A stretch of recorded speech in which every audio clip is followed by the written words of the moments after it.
Next financial of tax exemptions. However, we will continue to provide tax exemption based on the following. 1. Apply the criteria including minimum tax exemptions. Madam Speaker, the respective provisions of the tax laws that provide the following exemptions have been repealed. 1. Deductions allowed for accident henceforth. 2. Exemption on VAT for diapers, inputs for processing hides and skins. In Speaker, the tax laws have been amended to improve the tax system and ensure fairness.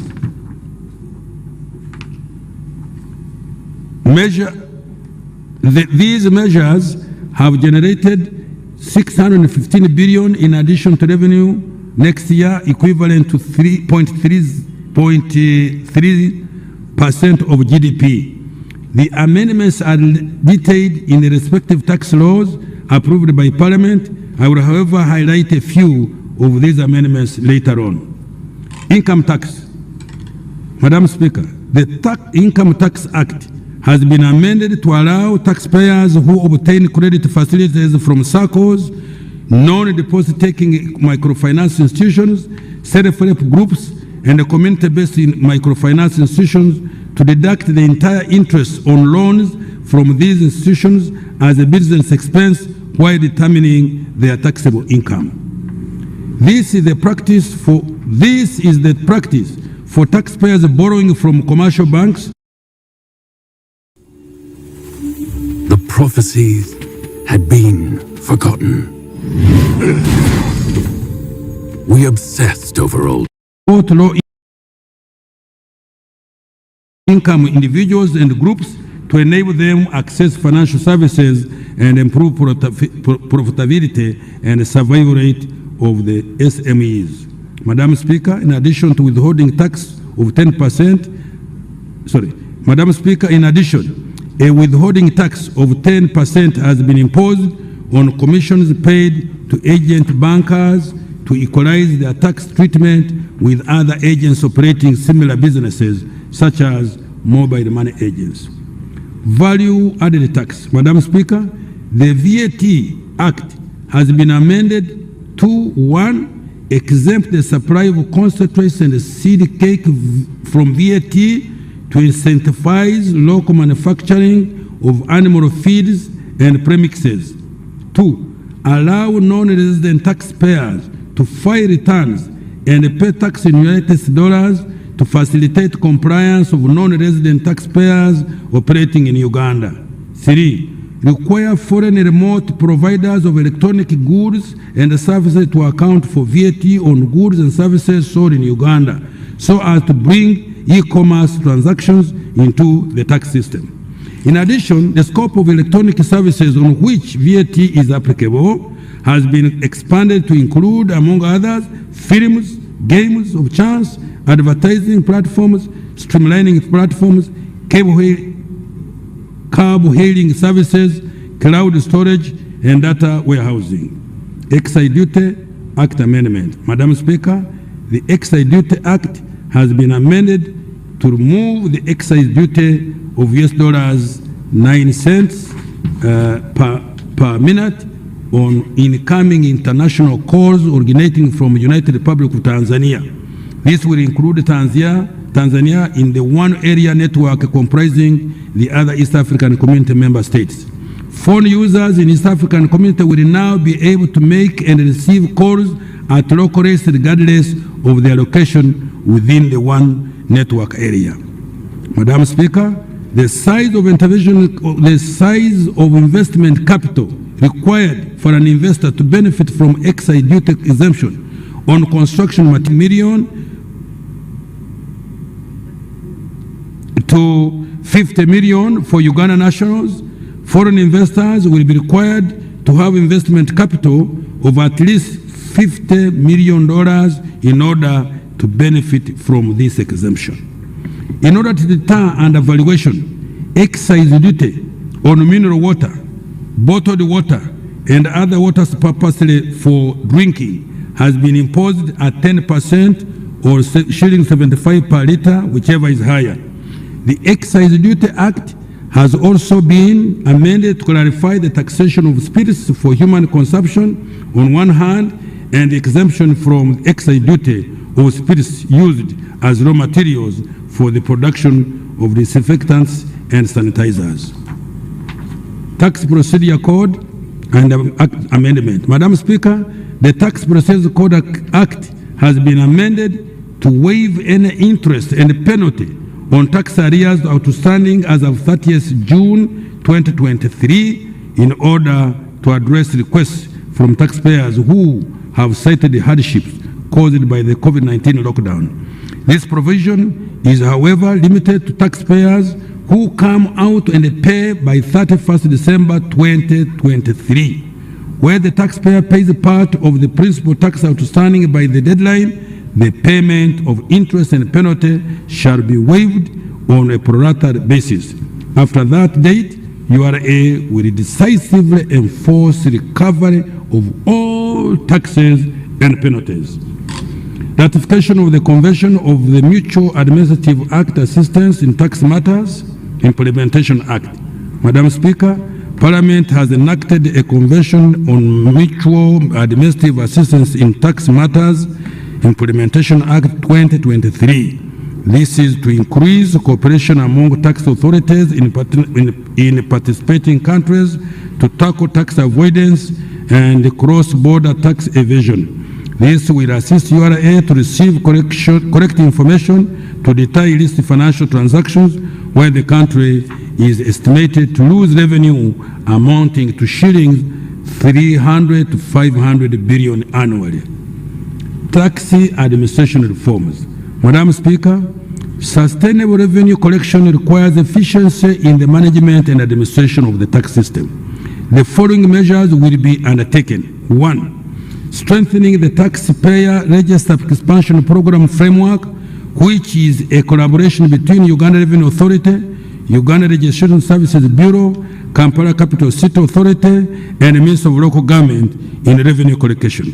This framework targets to improve the environment for business formalization and growth. 2. Supporting local governments to enhance their revenue effort, including using electronic systems. 3. Undertaking VAT field audits, complex audits, and strengthening data recovery. 4. Leveraging ICT to analyze the data and integrating with other government systems to properly identify the taxable transactions and taxpayers. 5. Improving taxpayer awareness to know their rights and obligations and enhance stakeholder engagements. 6. Continuing tax education and awareness intervention across regions, sectors, and gender. 7. Further strengthening of URA staff compliance to procedures, guidelines, and standards to curb corruption tendencies and minimize revenue leakages, including staff deployment in areas with highest risk for revenue collection. 8. Utilizing the alternative dispute resolution mechanism by negotiating with the taxpayers for settlement of tax disputes out of the court system to avoid delays in the resolution of tax disputes. 9. Using ICT systems such as electronic fiscal receipting and evidencing system, electronic fiscal devices, and the digital tracking system, tax stamps, and rental tax solution, and telecom sector activities. 10. Continuing the outgoing integrity drive to combat corruption. Let me repeat this. Continuing the ongoing integrity drive to combat corruption and other vices essential for improving revenue collection. 11. Intensifying the surveillance of wider coverage of porous borders to curb smuggling through extensive intelligence-focused operations supported by use of drones and body cameras. Strengthening regional integration and trade. Madam Speaker, budget consultations with our regional ministers of finance were held on 8th to 12th May 2023 in Arusha, Tanzania, and agreed to make some changes in the East African taxation structure. Madam Speaker, to make our industries more competitive, attract investments, and remove the remaining barriers to trade among African countries, we agreed as East African Community Partner States to change the taxes paid on goods coming from outside the East African community as follows. 1. 0% duty levied on imports of raw materials and capital goods. 2. 10% duty charged on imports of intermediate goods. 3. 25% duty charged on imports of finished goods not readily available in the region. 4. A maximum rate of 35% duty charged on imports of finished goods readily available in the region. And 5. Small adjustments to promote import substitution and value addition of our local industries. Now I turn to public debt.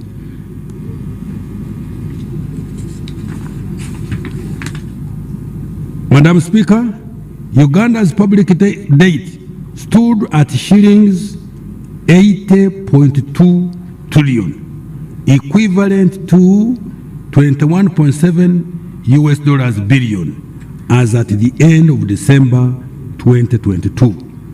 Of this amount, external debt was shillings 47.9 trillion, equivalent to 12.9 US dollars billion, while domestic debt was 33.4 trillion Uganda shillings, equivalent to US dollars 8.9 billion. Public debt is projected at shillings 88.9 trillion, equivalent to 23.7 US dollars billion by 30th June 2023. In nominal terms, Uganda's debt to GDP is projected to drop to 48.2% this financial year ending this month, from 48.6% at the end of June 2022. The reduction is due to the government commitment to debt sustainability. This is slightly below the government policy target of not more than 50% of GDP, and also below the 52.4 threshold provided for in the Charter of Fiscal Responsibility as at the end of financial year 23-24. Madam Speaker, the debt service to domestic revenue is projected at 34.1% for the financial year ending June, compared to 30.6% in the previous year. The increase in debt service cost was due to external commercial and domestic borrowing. This takes away money from the budget, which would have funded other government priorities such as health and education. Debt sustainability. Madam Speaker, to maintain debt sustainability, government will work to 1. Ensure effective implementation of the domestic revenue mobilization strategy to boost the capacity to increase domestic revenue collection. 2. Reduce expenditure in areas of lower priority in order to support fiscal consolidation. 3. Access new sources of financing, including climate and green financing, leveraging private equity for infrastructure investment and scaling up public-private partnerships, and leverage non-traditional innovative funding structures and identifying appropriate credit enhancement mechanisms. 4. Limit non-concession debt to high-impact, high-return projects such as the standard gauge railway projects, development of industrial parks, power transmission lines, water for production and tourism roads. 5. Reduce domestic borrowing. Measures to deepen the debt market. Madam Speaker, my ministry has been working with the Bank of Uganda to reform the domestic capital market and make it more competitive. These reforms include rolling out of the use of a mobile money platform for investing in government treasury bill and bonds, to broaden the investor base by enabling ordinary Ugandans to participate, increase competition, and reduce the cost of borrowing. 2, finalize the framework for creating new and innovative government bonds to finance the budget, including infrastructure bond for financing infrastructure projects, green bonds for financing climate-smart projects, Sukuku bonds for integrating development finance based on Islamic banking principles, among others. Madam Speaker, the draft bills to operationalize Islamic banking in Uganda are ready for submission to Parliament. I urge Parliament to expedite their enactment to allow the private sector to access this source of funding. Resource envelope for financial year 23-24. Madam Speaker, the resource envelope for financial year 23-24 amounts to shillings 52.7 trillion as detailed below. 1. Domestic revenue amounts to 29.7 trillion, of which 27.4 trillion will be tax revenue, and the 2.3 trillion will be non-tax revenue. 2. Domestic borrowing amounts to 3.2 trillion. 3. Budget support accounts for, budget support 2.8 trillion. 4. External financing for projects amounting to shillings 8.3 trillion, of which 3.0 Uganda shilling trillion is from grants and shillings 5.3 trillion is from loans. 5. Appropriation in aid collected by local governments amount to shillings 287 billion. Domestic debt refinancing will amount to shillings 8.4 trillion. 7. Other financing shillings 222.0 billion. Madam Speaker, total expenditure will be 52.7 trillion. Wages and salaries will amount to 7.3 trillion, and non-wage recurrent expenditure 13.5 trillion.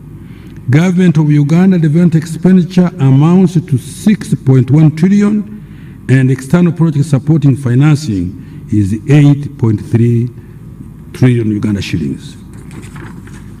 Areas worth 215.8 trillion billion will be settled. Appropriation aid shillings 287 billion have been provided for. External debt repayment amounting to shillings 2.6 trillion and interest payment of shillings 6.1 trillion will be made. Domestic debt financing amounting to 8.4 trillion. Madam Speaker, I have attached the details of the resource envelope and other allocations for financial year 23-24. I conclude.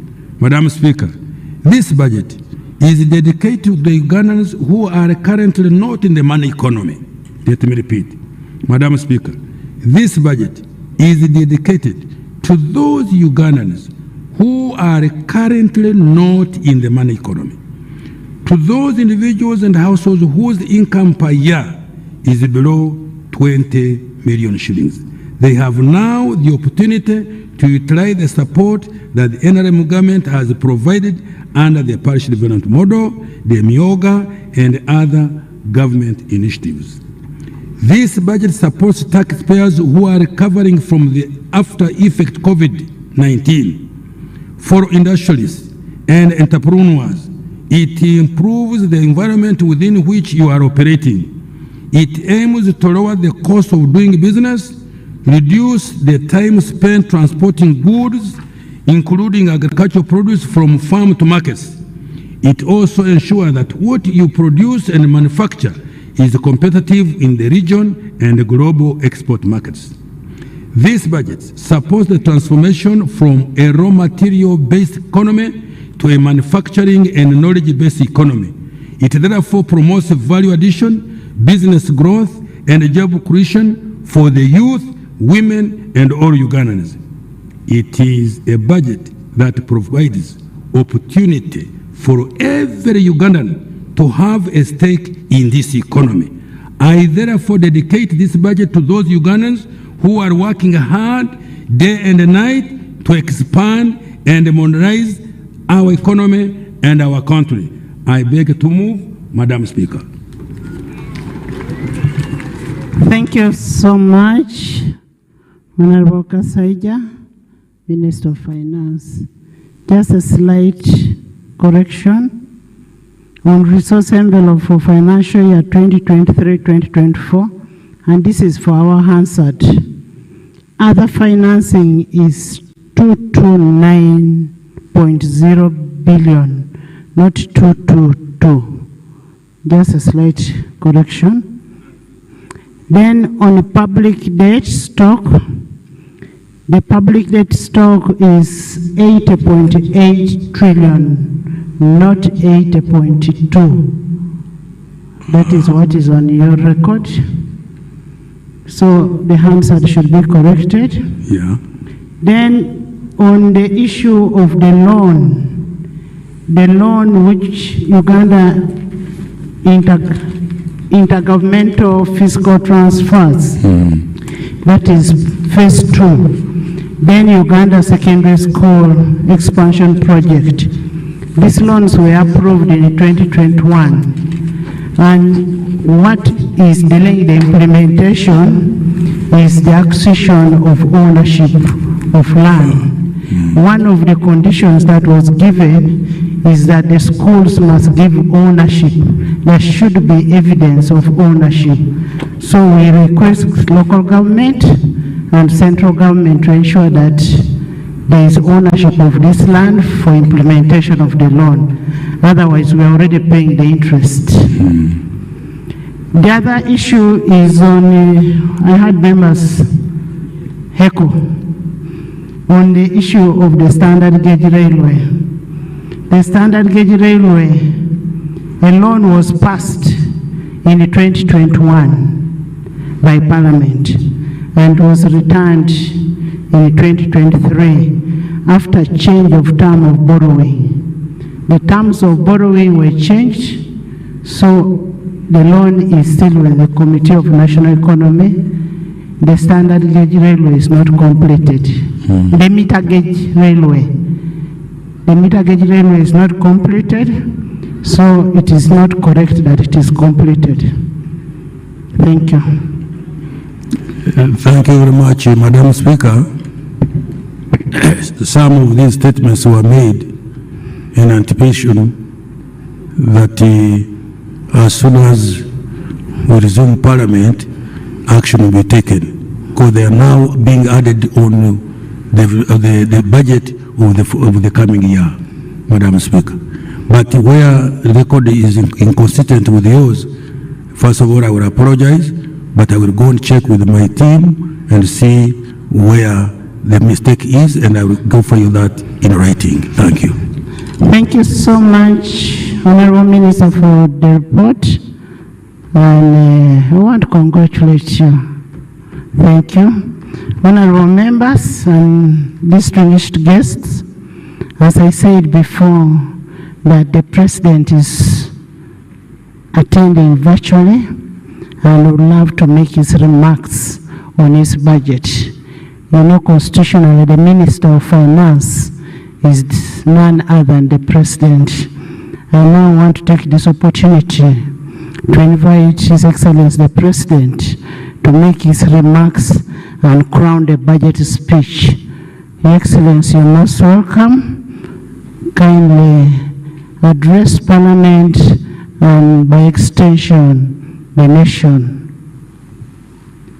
So fine is the President. Excellency the Vice President,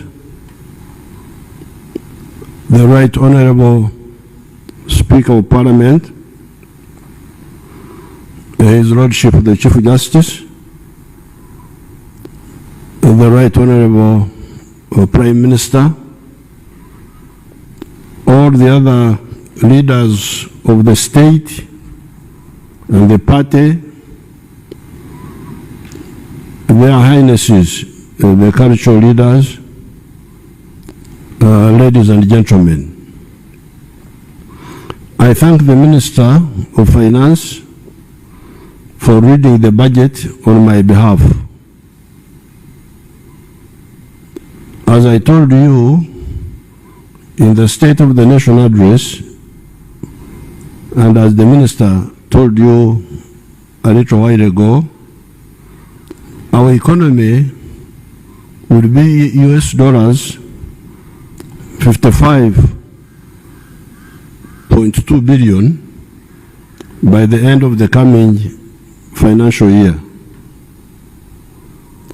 This will mean that our economy will have grown by 37 times. It has increased 37 times in size compared to Uganda's economy of 1986. Therefore, we have done a good job on the three tasks. These tasks should be clear to all of you who get involved in running public affairs. Otherwise, you will make a lot of mistakes. The three tasks are what we called minimum economic recovery. That is what we set out to do in 1987. Minimum economic recovery, number one. Two, expansion of the sectors that had recovered. Those sectors which had recovered, to expand them. And three, diversification from the original narrow spectrum of the colonial times of the 3 C's and 3 T's. You remember, I have told you many times about that economy of the colonial times of the 3 C's and the 3 T's.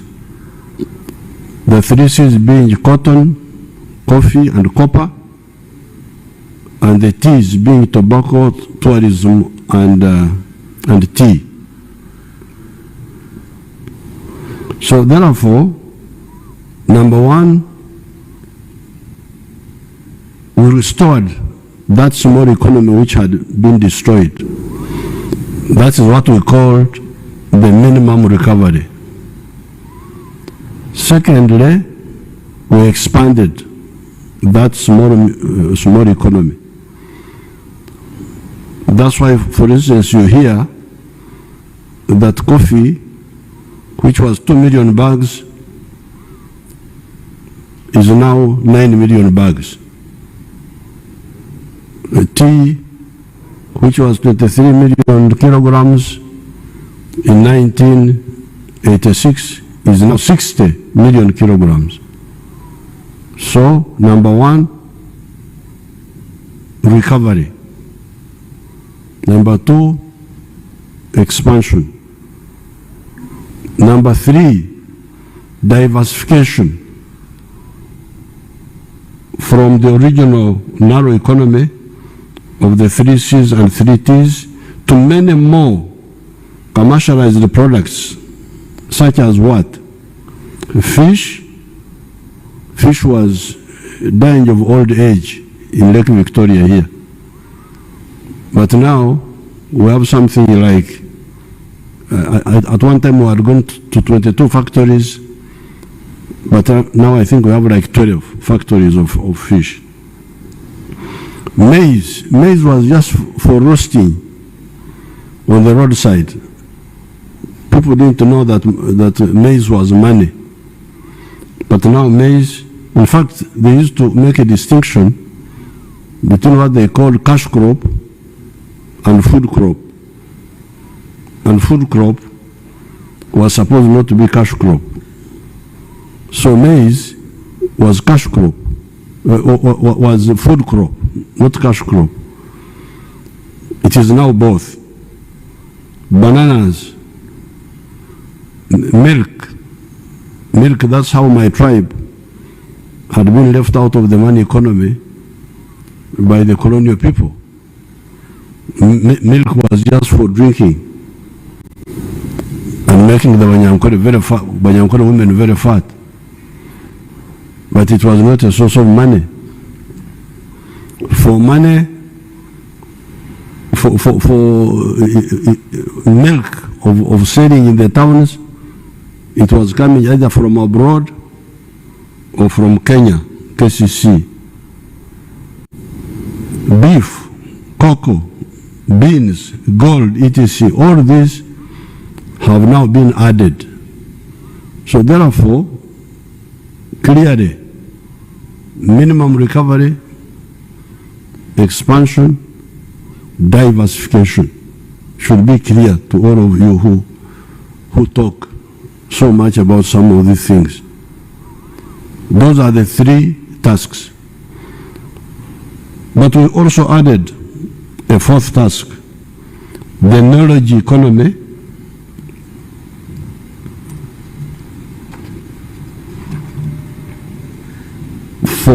For instance, automobiles, technology. When you talk of Chira, you are now talking of a new economy. You are no longer talking of just coffee and agriculture and hotels. You are not even talking of simple manufacturing. You are talking of high knowledge, high tech manufacturing. So this is the fourth task now, the transformation, minimum recovery, expansion, diversification of what was there, but also new type of economy based on science and high technology. Example, automobiles, pharmaceuticals, vaccines, etc.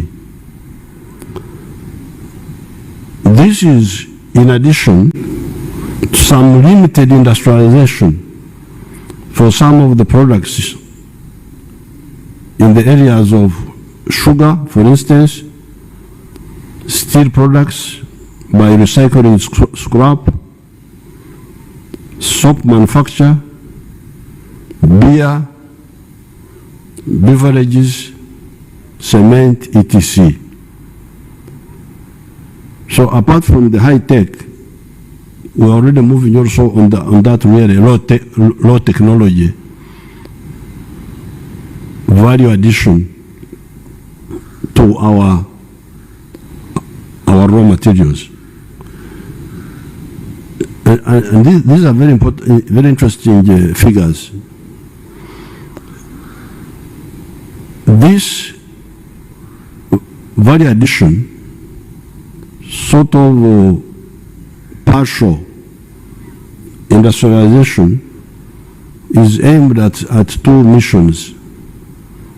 Number one, import substitution. Mulekerawo okusaka, don't import, make locally. But also export promotion. Now, apparently, when I was writing this short speech, when here in my house, when some people said I was in ICU, I think my ICU here is a good one, because it allows me to do one or two things, assisted by my comrade, Mama Janet, who is here, from a distance, as you can see, safe distance. So when I was writing this short speech, I asked my people, and I would like Omguruska Seija and his team to cross-check these figures, but because if they are true, they are very interesting. the import substitution value of these industrial products, these small industries of ours here, for Mutaimbwa, for all these Sabuni, those low-tech industries. Apparently, the import substitution value of these industrial products is about US dollars 3.6 billion. I didn't know that these small factories of Mutaimbwa, steel bars, soap, all these our little factories, that they are saving us a figure of $3.6 billion, which we would have to look for if we are still importing them. But they are also apparently bringing into the country as export earnings US dollars 1.6 billion.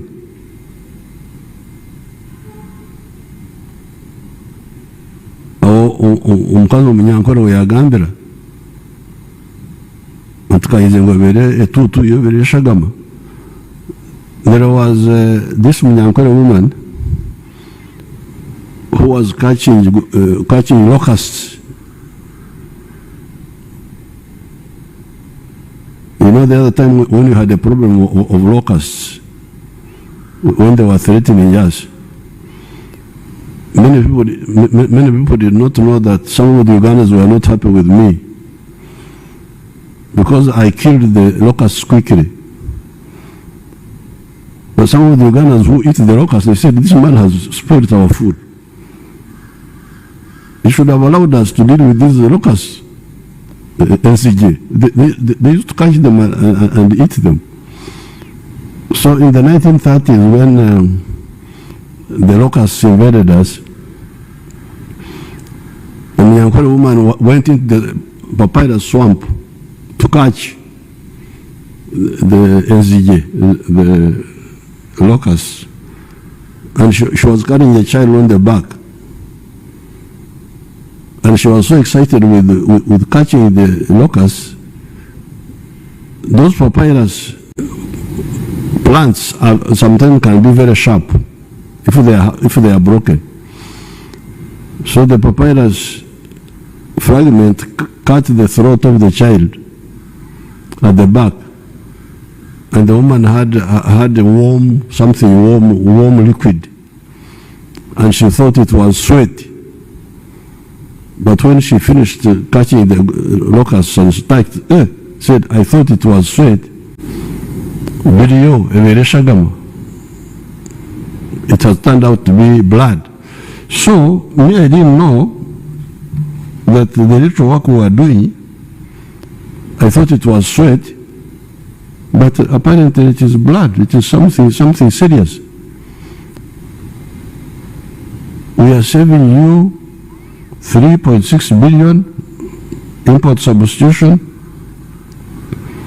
and earning for you $1.6 billion from the exports of now no longer just coffee and so on and these other things, but industrial products. That's really, I was very happy to get that figure. However, the big proportion of our economy is still a raw materials economy. So please, especially the NRM cadres, understand this very clearly. This economy we are saying has grown, as Mr. Kasaija was saying, to $49 billion now, and it will be 55 point something billion by the end of this financial year which we have entered. You should know that Chibaro, that estimation is as mainly a raw materials economy. Economy ekyali mu kutunda embidde, selling the sour bananas before you process them. Many unprocessed coffee, although I am putting on fine spinner's shirt here, still much of the cotton is sold as a raw material. Maize, you can imagine we sell maize, owempeke, maize of grains outside, and then we import animal feeds. You can imagine. Animal feeds are from mainly maize. You sell grains of maize, you import animal feed more expensively. And our poultry farmers are crying for animal feeds. And the other people of the pigs and so on. And even the cattle people. Until recently, we have been importing leather from outside. You can imagine, Amariba, skins and hides. Until recently, when I built that leather factory in Kaumu, our people were importing leather from China and from India. Now, this is where, and I was hearing all of you making speeches there, but I am begging you, all the NRM cadres, this is where history demands collective and cohesive action from the NRM cadres. Now that we have got an educated workforce, because now we have got, you saw what Mr. Kasaija was saying, that 80% of Ugandans now can read and write. You heard him saying it there. 80% literacy rate, 80% from 43% are literate. Now that you have got an educated workforce, now that we have got enough electricity, now that we have got good roads, and that we are building or repairing the railway system. Here in the speech I did not add, but Mr. Kasaija talked about it. We have got cheap money in UDB for industry. Every effort must be made to add value to all our products. Because this is what is lacking now. To add value to all our products. Add value to coffee, please. Why? Because you will get money more than 10 times more when you add value to coffee than the way we are selling it now. To cotton, timber,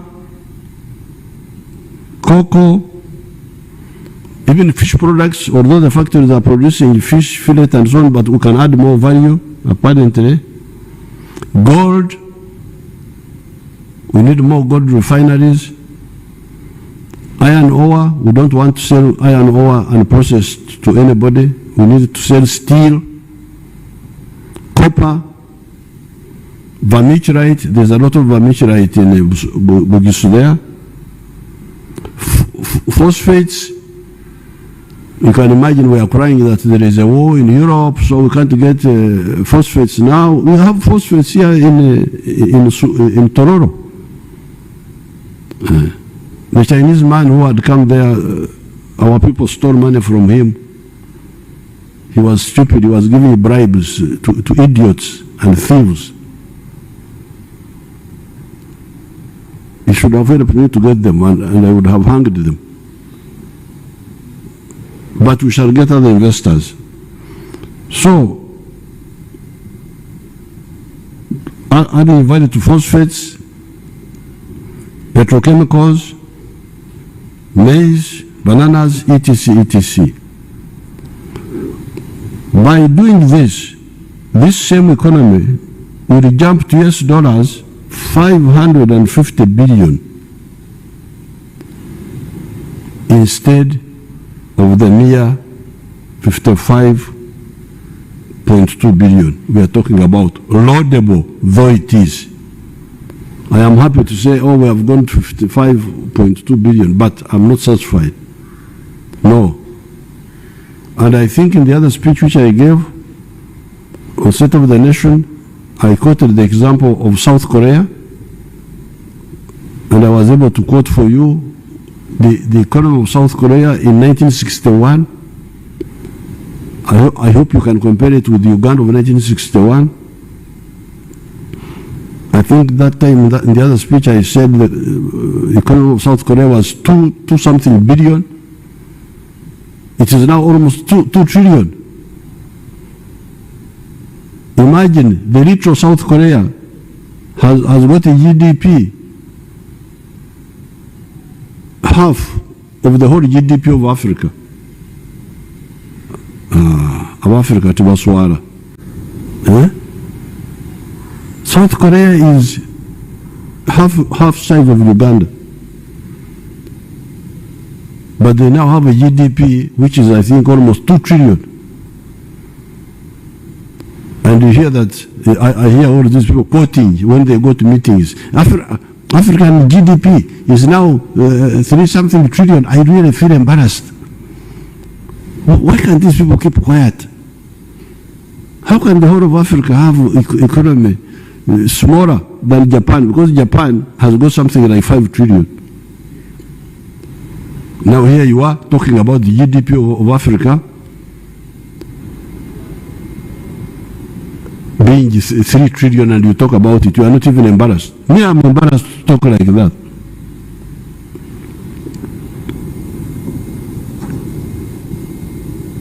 That's what I was telling the NRM MPs in Chankwanzi. You are talking of the oversight. Oversight. Okay, thank you very much. But is it in order to oversight backwardness? And you feel satisfied that I'm overseeing backwardness? 39% of the people who are outside the money economy, coffee, raw material, which is 100% given away free. We are not, you should talk of transformation. You should be transformation agents. So therefore, for me, I'm insisting. Why do I say that? And I would like anybody to challenge me after this, when I get out from this corona. I will be able to face anybody who wants a challenge. Why do I say this? It is because the 55.2 billion you are talking about dollars we are talking about presupposes only a quantitative expansion of our economy through creating more products. You grow more coffee,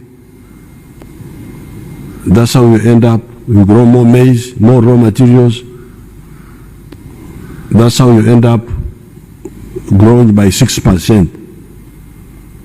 The one Mr. Kaseja was talking about. But if instead of just growing coffee beans, if I process a kilo of coffee from bean to powder, instead of earning $2, I earn $40. What is that percentage now? No. I'm not ready to accept that. That slave plan of slavery for Africa.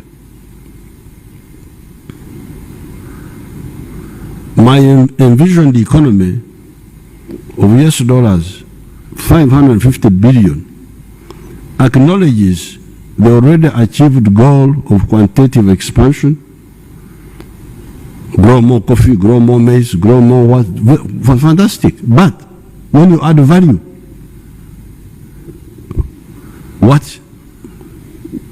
what growth speed are you talking about?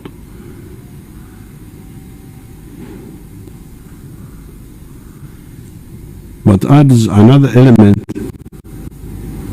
My envisioned economy of the US dollars 550 billion acknowledges the already achieved goal of quantitative expansion, but adds another element of qualitative leap through value addition.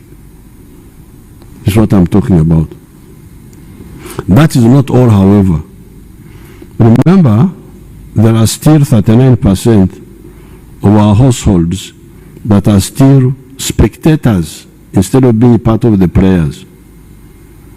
These are the Bakorele Chida Kyonka, teach me Ichikeken, working only for the stomach. Here below is a report written for me by Major Gaba, one of our army officers, about one of our wealth creators, Nyakana of Rwengaju, near Fort Portal. This army officer wrote for me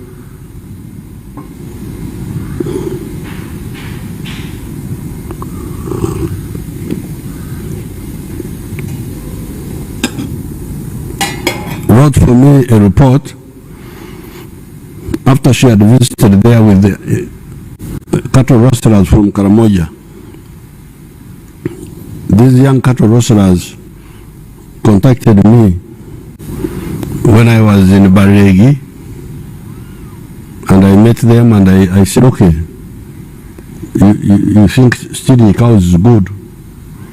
Let me show you how people who like cows do things. So I took them around to Fort Portal, to different places. Now this Major Gawa went with them to Fort Portal and other places. When she came back, she wrote this simple report. The farm, the Nyakana's farm, even today, I think another huge group of cattle rustlers are there. Mr. Nyakana's farm sits on 1.25 acres and does the following economic activities. Number one, zero grazing. It has a total number of 6 cows, out of which 5 are lactating. These 5 cows produce 116 liters of milk per day. A liter of milk in the area ranges between shillings 1,000 and 1,200. Earnings, he sells 100 liters per day and spends 40,000 per day on the feeding. So that is 100 liters times 1,000 shillings, that's 100,000 shillings, minus 40,000 shillings expenditure. So his daily net income from cows is 60,000. This is net now. He has removed the costs. So daily 60,000 times 30 days, 1.8 million a month, times 12 months, 21.6 million from milk on 1 acre, 1.25 acres. Then his other enterprise was poultry, his poultry. He has got 7,500 birds. This is the language, of course, I don't use myself, because I don't Nkoko are not Enyonyi. This way of foreigners which you you copy. Enyonyi is enyonyi, enkoko is enkoko. You can't say enkoko is enyonyi. You must be mad. You can't be from Africa here. I've even had some people calling the cows animals. Animals. I feel like fighting. You cannot call my cows animals. They are cows. Ente is ente. Enyameshwa is enyameshwa. So please, deal with your foreigners, but don't bring your confusion to us. But now, she's the one who wrote this. That the Nyakana has got 7,500 birds, out of which 4,500 lay eggs. He collects 120 trays of eggs per day and sells each tray at 12,000 shillings. Earnings: 120 trays times 12,000 is 1.44 million per day. But feeding these hens, what they call birds, he spends 1 million for feeding the hens and another 40,000 for labor costs. So out of the 1.44 minus 1 million for feeding, then minus 40,000 for labor costs, this therefore leaves him with 400,000 shillings as a daily net income from chicken.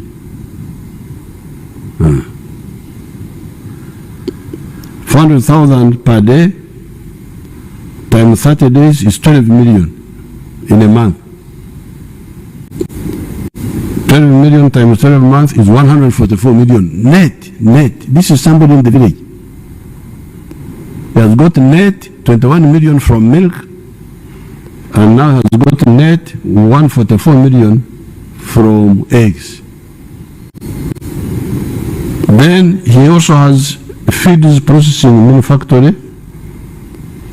He has feeds processing plant which produces feeds for cows and chicken and pigs. He also has got manure.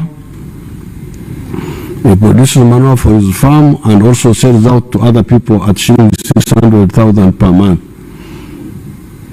Then he produces also gas production. He produces a lot of gas from his farm and has plans of packing it in cylinders for sale. So I'm going to get Major Gaba's report, put it properly in a glass cover and put it in the Uganda Museum. Not my own speech, no, but what Agaba wrote for me. Because I want history to come and see what I've been telling you. What you can do from 1.25 acres. Because I'm tired of talking as if I want you to come and clean my house or look after my cows. So I'll put it in the museum. Not my speech as a whole, but this report by Major Gaba, because she wrote it very well. That's how I put it in this speech. Nyakana now employs 15 people on this 1.25 acre farm. Some time ago, I pointed out that if 7 million 1 acre farmers created a mere 10 jobs each, not Nyakana's 15, we would create 70 million jobs, more than the population of Uganda.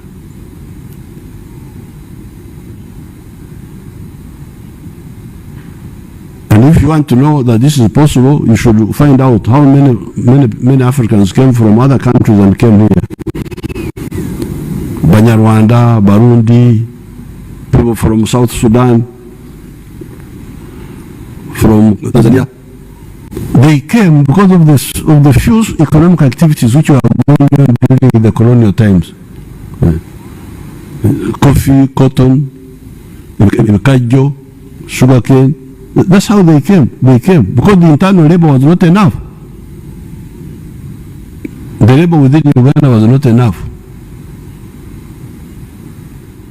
So these Africans from other areas had to come.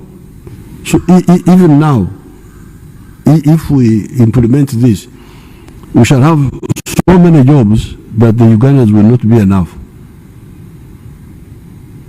Therefore, no games, please.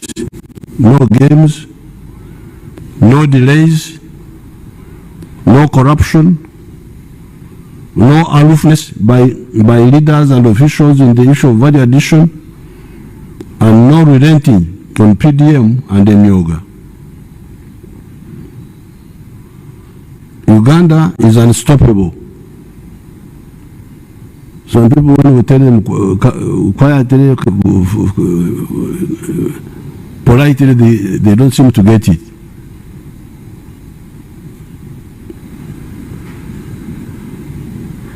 On the side of agriculture, I did not talk about irrigation, solar-powered irrigation, because that one is very, very crucial to be able to stabilize agriculture.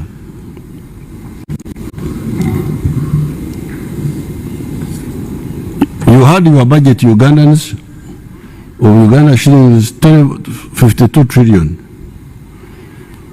While I support that budget because there is no other solution in the short run, it is important to know,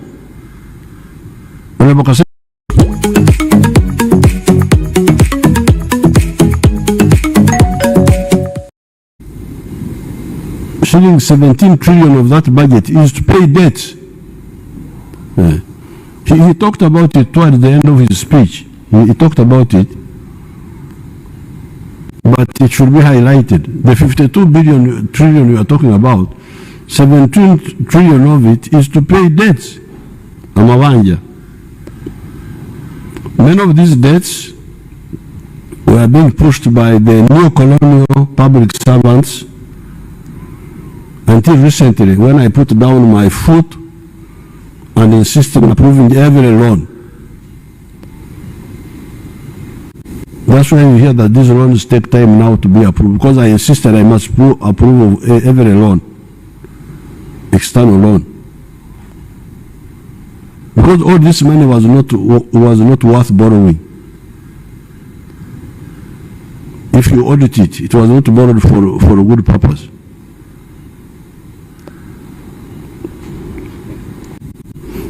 The way forward is that we should borrow less, and I'm glad the minister talked about that, or not borrow at all.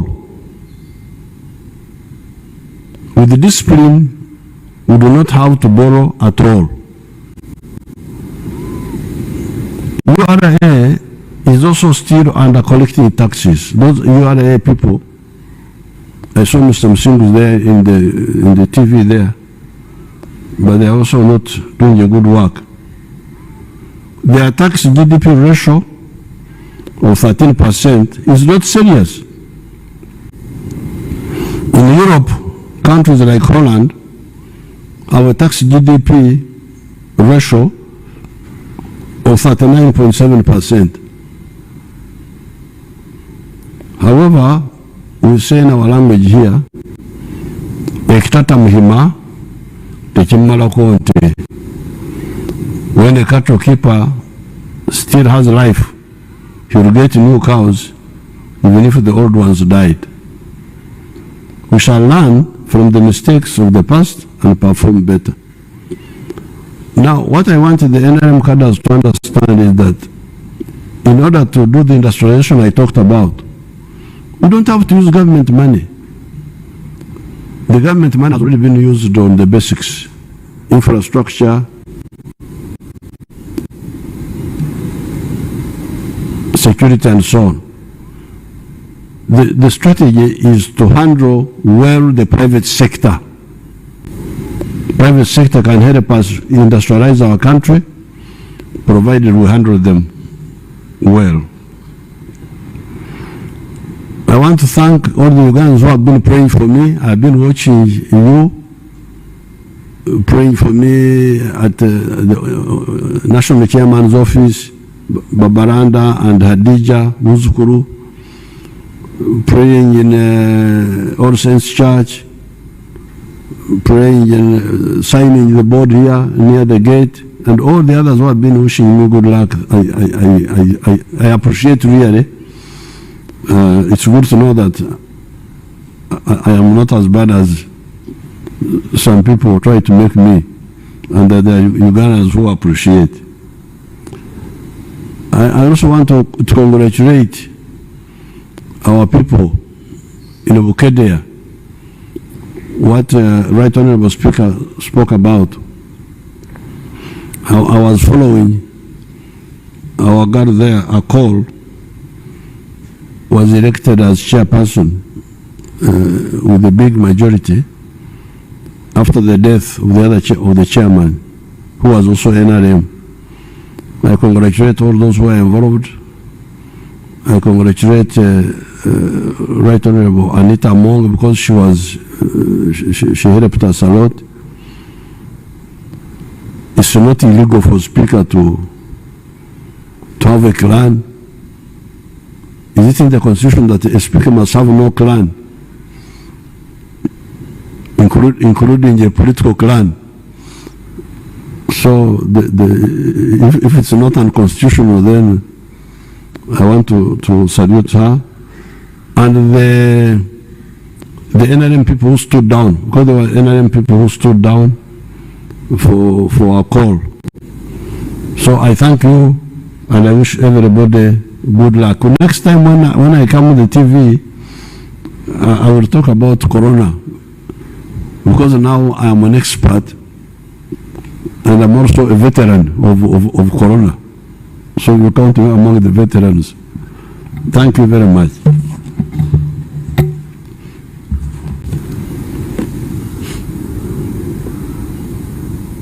Well, in the budget speech and crowning it, we want to reiterate our commitment as legislature that we will do our work as enshrined in the Constitution and mindful of the money economy.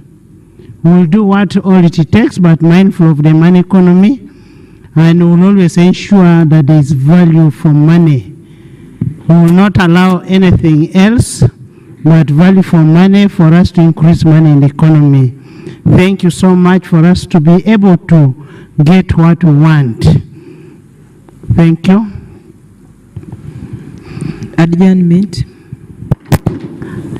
I want to once again thank the President of the Republic of Uganda and all the dignitaries that were invited and have attended this very special function. In a very special way, I want to thank Mama Janet Museveni for taking good care of our President.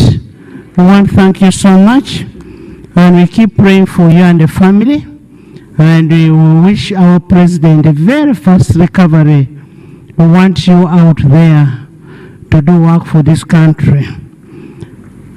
We are adjourning the House to Tuesday at 2 p.m. 20th June 2023. The anthems.